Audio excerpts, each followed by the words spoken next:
మన పరిస్థితులు మార్చబడితే ఒక మాటలో చెప్పాలంటే మన జీవితం అంతా మార్చబడుతుంది. ఎప్పుడంటే యెహోవా ఉత్తముడని రుచి చూస్తేనే.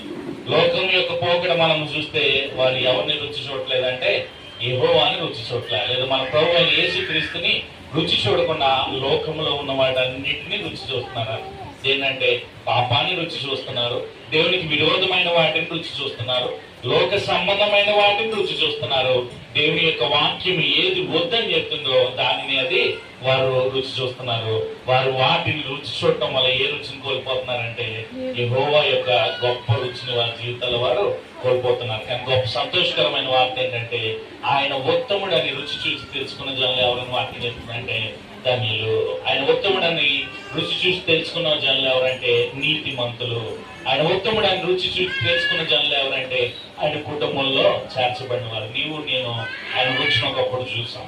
ఆయన ఎలాంటి వాడు ఒకప్పుడు మనం చూసాం. ఆయనను రుచి చూస్తే మన జీవితాలు ఎలా మార్చబడతాయో మనము చూసాం. కాబట్టి ఈ రోజు ఎక్కడ ఉన్నామంటే ఆయన పాద సన్నిధిలో, ఆయన సన్నిధిలో మనం కూర్చుని అందుని బట్టి దేవునికి స్తోత్రాలు చెల్లిద్దాం ఒకసారి. హల్లెలూయా.